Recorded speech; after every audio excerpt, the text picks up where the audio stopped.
For 8 long days, this story has lingered heavily over Tucson, settling into conversations at coffee shops and echoing through evening news broadcasts.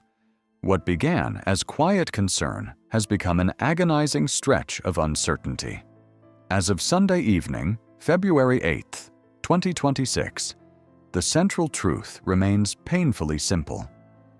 Nancy Guthrie, an 84-year-old grandmother described as mentally sharp but physically fragile, has been missing since the early hours following January 31st. She disappeared without the life-sustaining medications she relied on every single day. There has been no confirmed proof that she is alive, and no verified direct communication from whoever may be responsible. With each passing hour, the medical risks surrounding her condition grow more severe. The community feels suspended in time, caught between hope and dread, waiting for answers that have not yet come. The woman behind. The headlines. Nancy Guthrie was never just another name scrolling across television screens. She was the emotional cornerstone of a close-knit family, a woman who rebuilt her world after losing her husband unexpectedly to a heart attack and then raised 3 children with steady determination. Friends describe her as joyful, deeply faithful, and quick to laugh, someone who carried quiet strength even as health challenges mounted. She lived in a peaceful, single-story ranch home in Tucson's Catalina foothills, where desert sunsets stretch wide and towering saguaro cacti stand against the horizon. It was the kind of neighborhood associated with calm evenings and open skies. That sense of safety shattered overnight. The image of her empty home now feels like a symbol of something deeply unsettled in a place that once felt secure. A fragile health condition. Nancy relied on a walker and managed chronic medical conditions, including heart disease that required a pacemaker. Her daily routine revolved around carefully timed medications designed to stabilize her heart and manage ongoing pain. Doctors have emphasized repeatedly that even a short interruption in her medication schedule could trigger weakness, confusion, or serious cardiac complications. From the moment authorities realized she was missing, time became the most urgent factor in the case. This is not simply a missing persons investigation. It is a race against a medical clock that does not pause. Each sunrise without confirmed contact increases the concern felt by her loved ones and the broader community. The uncertainty is not abstract. It is physical, measurable, and deeply personal. The last ordinary evening. The timeline begins with what appeared to be a completely normal Saturday, January 31st. Nancy shared dinner with family members before being dropped off at her home between 9:30 and 9:45 p.m. She entered using her walker, and the garage door closed around 9:50 p.m. According to official updates, nothing seemed unusual. Her phone showed no outgoing calls or texts, and her pacemaker monitoring application transmitted data normally for several hours. Then, sometime between approximately 1:45 a.m. and 2:30 a.m.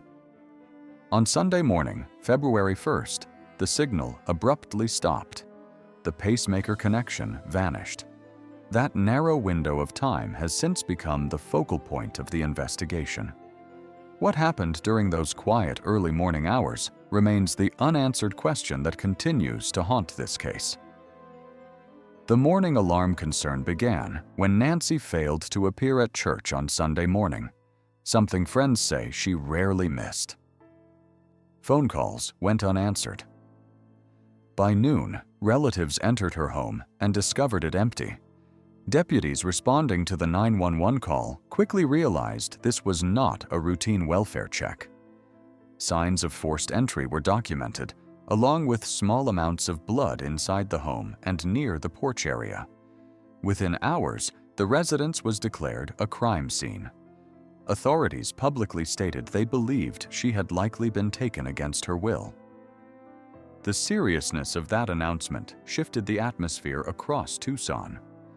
What began as worry had escalated into something far more troubling, and the response from law enforcement reflected that heightened concern from the very start. An expanding search effort. By Monday, large-scale search operations were underway across the rugged Catalina foothills. Ground teams navigated desert terrain, helicopters scanned from above, drones mapped wide stretches of land, and volunteers joined officers in canvassing neighborhoods. Doorbell footage was reviewed. Traffic cameras were analyzed. License plate reader data was examined for possible clues. Despite these extensive efforts, no clear suspect vehicle or definitive escape route emerged. Evidence inside the home strongly suggested Nancy had not wandered away voluntarily. At the same time, medical urgency intensified. Health professionals publicly warned that serious decline could begin within 24 to 48 hours without medication and proper care. The search was not only about geography, it was about preserving precious time in a situation where every hour mattered deeply. Ransom messages complicate the case. On Tuesday, reports surfaced that media outlets had received ransom communications claiming responsibility for Nancy's disappearance. The messages demanded millions of dollars in Bitcoin and referenced specific details about her clothing and the interior of her home that had not been publicly released. Authorities confirmed that these communications were under analysis but did not immediately verify their authenticity. Whether the messages were genuine or the work of opportunists exploiting public attention remained unclear. Still, investigators treated every communication seriously. Digital forensic teams examined electronic traces, and federal partners became further involved. For the family, the existence of such messages brought a complex mixture of fear and fragile hope. If someone was communicating, perhaps there was still a path toward bringing her home safely. A family's emotional appeal. On February 4th, Nancy's children released a public video appeal that resonated far beyond Tucson. Sitting close together, visibly exhausted yet composed, they thanked the community for its support and spoke directly to whoever might have information. They asked for proof that their mother was alive and expressed willingness to cooperate through proper channels to ensure her safety. The video spread quickly, prompting candlelight vigils and renewed public attention. It transformed the story from a headline into a deeply human plea. Viewers did not see statistics or speculation. They saw adult children asking for their mother's safe return. That vulnerability reminded everyone watching that behind every investigative update lies a family navigating fear, hope, and exhaustion all at once. Rising stakes and negotiation concerns. In the days that followed, additional communications reportedly surfaced, including escalating financial demands and suggested deadlines. The family later acknowledged receiving messages and publicly stated they were willing to do whatever was necessary to secure Nancy's safe return. That statement altered the emotional tone of the case, shifting it toward what many began describing as a potential hostage negotiation scenario. Law enforcement urged all parties to avoid independent contact and emphasized the importance of maintaining official channels. Behind the scenes, behavioral analysts examined the wording of the messages, while cyber units traced digital routes through encrypted networks. Negotiation teams remained prepared around the clock. The family's focus remained clear and deeply personal, buying time for an elderly woman whose health required immediate and consistent care. A community refusing to give up.